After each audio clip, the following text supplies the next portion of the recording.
Falcons. Chippable, badangable. Yeah, Badangable. Badangable yesterday. Yeah, but then if that's the case, then that means Falcons are okay with that. They chose to play into those heroes. Yeah. Whatever's left for JP. He still has the chip. Show is still open actually. But everything that Team Liquid Philippines can choose is sort of like Falcons already choosing that beforehand. So they save their roam pick for last, and it becomes a Moscow pickup for Team Liquid Philippines. That's a lot of macro. Falcons here, they might end up with a lineup that leans with just focusing on the team fights. They go for the CC. And it's a Bruno. So close yet so far. We skipped the carry, but They were in the same letter category. I was thinking, you know, I thought I was leaning towards the carry, especially since there's a Phobius over there, but maybe why the Bruno here? I mean, the Bruno won't need a lot of time to scale up. I think they were thinking about scale, because the matchup-wise is still very meh. Despite everything, Team Liquid still ends up with a high loss anyway, so it wasn't a big loss for them. yeah, and the Worldy too, I guess, for potential dives coming in from Versus Team Falcons. TLPH, remember, wants to go ahead and knock off one of the stipulations for making it to the playoffs. They have to reverse sweep now against Team Falcons. Yeah, which is why they're probably really careful here. They picked up 2 Purify spells for Sanji as well as Oheb, if I'm not mistaken. So if team fighting is the way to go indeed for Falcons here, they'd have a little more room to operate. But this is Team Liquid Philippines still maintaining that aggression early on. Yeah, look at Super Marco. He's really up in your face against Oheb in the laning. Wants to get crabs, everything. But forces a rotation topside for JP to help out Oheb just a little bit. And Oheb trying to manipulate the minion waves and the siege minion especially, so that the minion waves are closer to his lane, so he's under tower, which forces a rotation topside for Team Liquid Philippines to supplement their gold laner a little bit more. Yeah, and this is what we saw yesterday too. Again, for our viewers that probably, oh, hold on, Kyle? Kyle TZ goes in. Just gonna do some damage, but again, with the Kalea in play now for Game 2, this is what we saw yesterday, where the team opposing it was forced to go ahead and take up 2 Purifiers, or at least 1 Purify. Yeah. And so that might be one of the jobs only here, is just to pop those Purifies. All right. Considering that the ultimate, the Tsunami Slam of the Kalea, isn't a suppress. She has no suppress in her kit. It's normal, cleansable crowd control. A good cause for Team Liquid, which might mean that JP and or Sanford might be in the receiving end of just getting slammed down as much as possible, that they can apply the pressure. But of course, you can do that to Carl TZ. But with the escape capabilities of a Suyo, might not be the best target. I think they might want to lean towards that idea of, you know what, when they see JP, just bring him down low. Yeah, at least for now, though, he has more ways to sustain and tank the damage. Carl TZ, though, just in time goes in and steals away the turtle in exchange of a kill onto JP, but Sanford still wants to go in for the fight. Dispersion rotation landed onto Flap TZ. Blade Surge will be denied by Owen somehow, but there's a Cyclone Eye keeping him alive, and now Carl TZ will be trapped in the middle of the members of Team Falcons and will be traded out to Sanford. Goes in, takes down Ogwin, and he's still trying to fight, but Kyle TZ is here. He needs to take note of the damage. Will survive and dodge that Abyssal Arrow, but not for long as he gets taken on by 2 members of Falcons. All right, so the Phobius. Oh, wait. Few. Few will get bursted down. All right, so of course, the familiarity between these 2 teams with everything that they did in the second half of last year. Of course, we know the entire saga of Season 13, MSC, Season 14, into SPS Season 5. Don't know what we're talking about, look back into the history of then Falcons AP brand and Team Liquid Philippines. But yes, the Phobius will be a problem for Team Liquid Philippines, but not as big as a problem as the glue was in game number 1. However, as much as I am a glue guy, I am also a Phobius guy. You're just all the guys. I'm all the guys. Yeah, all the guys right now. But it's true. I mean, when we saw it picked up, again, it was prioritized in that first phase of the draft for TLPH. There's a reason for that. You're so capable of just tanking up so much, and you saw that is how basically the choreography of some of these team fights for Team Falcons is going to be. They're playing around some of the, bringing up the fights in a longer period of time and then landing arrows. A lot of the times it's got to be few that is able to land those abyssal arrows, and then they follow through with it until at one point Super Marco is going to be that main source of damage and he's online.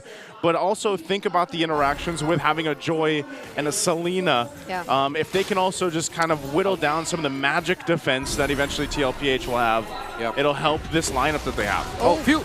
Oh! Stunned by the Dark Waves, and now he finds no way to get away. Sphere of Destruction does not connect, but there is the curtain call from Flap to somehow deny the aggression, but that's enough space.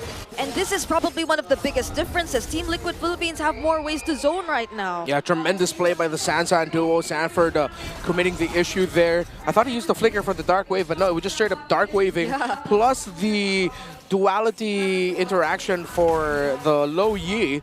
So Falcons needs to watch out for that. With the close range nature of the Selena, has to be careful that if he gets caught out in the wrong spot, he's going to get taken down by a Phoveus and a Low Yi very quickly. Yeah, Low Yi is such a threat, even before you start considering the diversion and its uses there. Oh, Ogwin? Ogwin. Wow.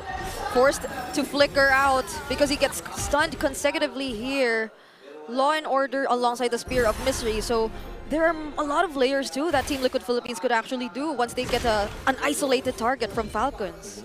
Yeah, and again, as they play around this composition that they have, Team Falcons are just going to be trying to find those pickoffs. Meanwhile, TLPH will go ahead and push down first turret of the game. Ooh. Little SOD just thrown out there, but this turret will fall now top side. They're setting themselves up to go ahead and have some of the advantage again. Just the fact that they get that push pretty much uncontested. You know, Ohab hasn't really had to do too much at all throughout these first 5.5 minutes. Yeah, the small times where we saw the members of Team Liquid Philippines rotate up top is where Team Falcons, Super Marco, wasn't able to get a clear win in lane, which is why the Moskov is going to be unbothered. Again, Team Liquid Philippines will shine in the macro. They can do a lot to control the map. While Falcons, similar to game number 1, will have a lineup that want to play around trying to get a pick. At this point, though, it could be difficult, and I wanted to say it earlier in the draft, but we might be heading into game number 3. I was going into this game liking the Team Liquid Philippines draft a bit more. And that's an Abyssal Arrow connecting onto Sanford. He won't be able to get away from that. One man down for Team Liquid Philippines. I feel like I'm a curse. The things I like crumble. Hey, you know what? That's okay. You attract the things you fear, right? So right now, they're going to go for it again at Sanji, but they're going to be zoned out from the turtle. So now Kyle TZ grabs that one. But still, things are okay for TLPH. You know, they might get picked off here and there, but ultimately, they still have some control of this game. Yeah, and for a majority of the game, it's like they have indeed been just playing the map. It's more of them utilizing their macros that they have in their lineup and the amount of zoning that they can offer. But that's a 2-man rotation up top. Super Marco, SOD connects towards him. That's a glorious pathway as well, but they get enough space just to take down this turret. And this is exactly what we've mentioned. They're just clearly playing the map. Yeah, and Falcons will have to find a way to get out of this. Although it's going to be so tough with how Team Liquid Philippines are rotating, they're controlling, and how they're approaching engagements. Again, you're going to be looking at the Phoveus as one of the main reasons as to why Falcons are hesitating to fight. Why, unless they get a very clear start against the Phoveus like this. Oh, Tidal Strike into the Tsunami Slam for Sanford, but he still gets away. That's the Revitalize 2 from JP Darkwave, stunning multiple members from Falcons, but Super Marco's there doing the free hits, taking down Sanford, but it's traded by Ogwin, and there's still a diversion. They still want to go for it. Sanji, will he get spotted here? Oh, Super Marco. He's not going to risk it. Yeah, risk it. It's a Bruno. He's not going to try. Yeah, it's better if he doesn't. He gets out. But I'm still surprised. You saw that fight happen. Yes, Ogwin started up using that Tidal Strike and then the Tsunami Slam. But then when they all crowded around and brought in, that's where, again, Sanji's going to have the advantage with this Luo Yi. And then you just have Sanford, you know, Infernal Pursuing and dunking on everybody. So as the game goes on, that Team Falcons will be able to withstand some of that combination a little bit easier. They got really close there where multiple of them almost died in that exchange. Yeah.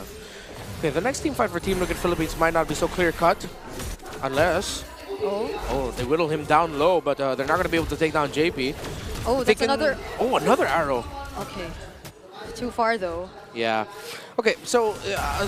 Hold on. Wait, they're not done? Okay, we cannot complete our thoughts. Kyle TZ just gets the perfect pick-off against Team Liquid down bot. Yikes. For Team Liquid, losing OEB there is going to be painful for them. But I think he should be back in time to dish out an SOD for what should be the first big Lord fight of the game. Oh, they're going to blitz this one, though. They know OEB's up in about 5. He's going to throw this spear for this. They want to just go for it. Oh, they're going to target Sanford and JP first. And JP gets bursted down even as he just used the Glorious Pathway. Sanford using the Infernal Pursuits. And Carl TZ probably gains access, but he does not get to secure the objective. No. I thought OEB was just going to toss out the SOD, but they decided that with how fast it started to go bad there for Team Liquid Philippines, they probably just told OEB no need to come in here. It's going to be way too risky. So Falcons are holding on with the raw damage output of Ajoyna, Bruno together, plus the crowd control that they can dish out. It's buying them time. So I did mention that the team fights for Team Liquid Philippines are not so clear-cut anymore. And yeah, we've gotten to that point where now it's back to whoever gets to play it better will win. But now we're starting to feel the pain point that is the Abyssal Arrows of Vaselina. Once it lands, it ruins the team fight timing for Team Liquid. Purple buff will get stolen away by Kyle. You really have to admire how Team Falcons is playing this lineup. Again, this is a lineup, you see how often they get solo, but beneath half health in a lot of the team fights against what the composition tlph has. Yes. And it really takes a lot of proper decision making to even bob and weave in and out of these fights, just like now. Oh, flcn Yikes. didn't expect the damage coming in from Team Liquid Philippines. All right, there's a diversion once more. They seem like they want to go for it. OEB and Sanji gets stunned right in time, but the SOD connects onto Super Marco and they take him down right under the turret. There are no minions, however, and they will have to be safe. Kyle TZ uses the electrifying beats just to reunite with his teammates. And this is what I was talking about. This is a squishy lineup, and they really have to be decisive on the fights they pick because a lot of the times they have been constantly getting low. So now they're going to lose the tier 1 turret in the mid. tlph continues to press on the gas, and yeah, the purple buff might have got stolen earlier, but now they're going to take one for themselves. All right. It's just a response from Team Liquid. Abyssal Arrow won't connect onto anyone. Kyle TZ still gets the purple buff. Yeah. Well, good news there for Falcons, and good news for them is that they still have that tower in the lower part of the map. So in terms of minion wave management, they just need to worry about the tower up top. Item-wise, okay, 3 items for the Bruno. Already Malefic Gun as the 3rd item, actually, to increase the range and even more crit and attack speed. While for the Moskov, already up to a DHS. So team fighting, as you mentioned there, Naisu, should go better for Falcons as long as they're going to start the blasting or they're all together. But if they get picked off one by one, similar to what happened in the previous sequence with flapTZ overextending in the bottom, and then the surprise great call by Team Liquid Philippines to just commit and dive onto Super Marco once they saw him, then yeah, it's not going to go well for Falcons. Yeah, they've really got to rely on that main point of this lineup, and that's actually pretty tough when it comes down to these lords. Carl TZ jumping in. Sanford, Infernal Pursuits, does the recipient of the title strike once more, but flapTZ gets to use the Vengeance as well as OD connecting from OEB, and that's multiple members of Falcons forced to walk away. Yeah, but they're just going to go ahead and heal back up. Again, Kalea does provide a lot of that sustainability too. So they might be down. They're going to wait for some of the ultimates to come back up. Again, also a flicker was burned, and even the revitalize from JP. So both teams just get set up now to go ahead and deal with this. But the diversion is going to be used. They're going to come back for this fight. Amazing. Now they're complete once more. And just when Falcons wanted to engage, they find themselves in front of 5 members of Team Liquid Philippines. flapTZ falls next. The only one who's traded so far is Sanford. Super Marco trying to survive, but Carl TZ still gets to take the kill. And Dungeon Spew as well. SOD connecting, and now it's a killing spree for Sanji. Now it's only Kyle TZ alone for Falcons. What a quick call there by Team Liquid Philippines, since OEB didn't have his heads OD. He went with Sanji to apply a bit more pressure up top of the minion wave. Came back just in time using the diversion of the low Yi, and the team fight executed by Team Liquid Philippines led to this. Carl TZ getting the double, and the Lord for him and the Cavaliers. Again, it's just the team fighting that Team Falcons is struggling with. Look at this, you know, even Flap gets crashed down on before that. Oakwin had no escape. He didn't have the flicker available. And when those arrows don't land, the fact that Carl survived that too, again, that's why the Suyo is so strong and it's such a priority. We saw the preview of that yesterday in the hands of King Kong. And now for Carl, TZ, and tlph. They got themselves a Lord to work with, and they are going to be getting ready to approach the base here of Team Falcons. How's this look on the defense for Team Falcons? Defending for them is not going to be the easiest for their kind of lineup. Team Liquid Philippines might just be able to throw bodies, specifically Sanford and JP. And Carl, while Sanji and Oheb will be at a safe distance, being able to pepper them from afar. I'm not saying Team Liquid Philippines should just overcommit, dive, and lose so many. No, but they can afford to do something close to that and still walk away with kills. Yeah, throwing bodies, I feel like is something both teams want to do, but it's more expensive if Falcons were to do it first, not unless they get a kill. But it seems like Kyle TZ still survives again, just in time, and it's Kyle TZ instead who falls right before this defense. But successfully though, Falcons will be able to make quick work of the Lord, but Sanji, ouch, alone at that. Okay.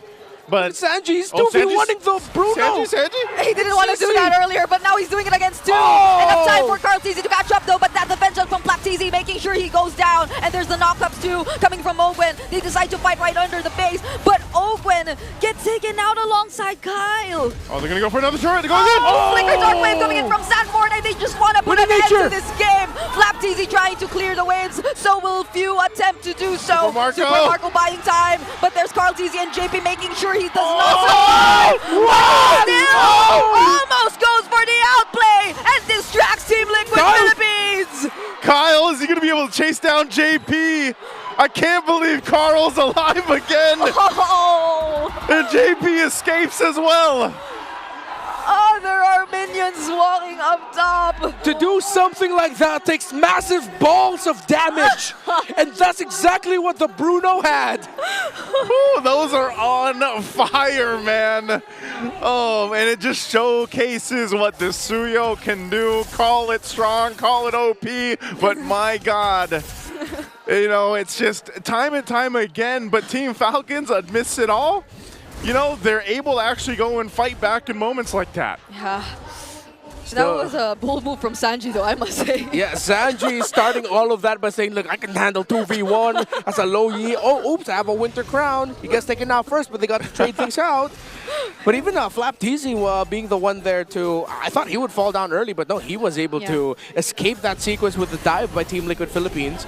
And you saw the tlph actually played that right. They were zoning out Marco. They needed to keep the Bruno as far away from the action as possible, but Marco just held on with a crazy amount of lifesteal that he was able to get and that he has already. So I still lean towards the idea that Team Liquid Philippines should still be able to win team fights much easier this time around.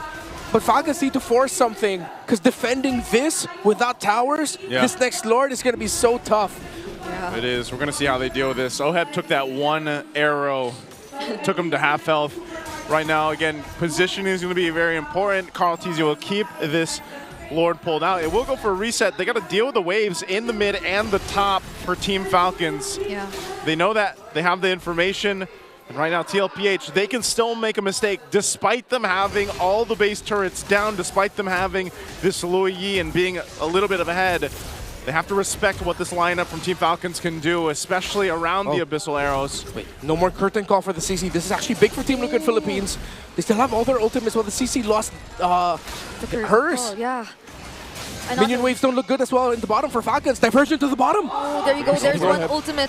Where are they sending Oheb? They're sending him down bottom. And now Team Liquid Philippines will decide to engage in the fight. TZ secures the Lord as well. And it's 1v1 down bottom. Where are we supposed to look? Because the base is getting taken down by Oheb. And we are officially heading into a game number 3. We knew the macro would be there for this lineup with the Luo Yi again, and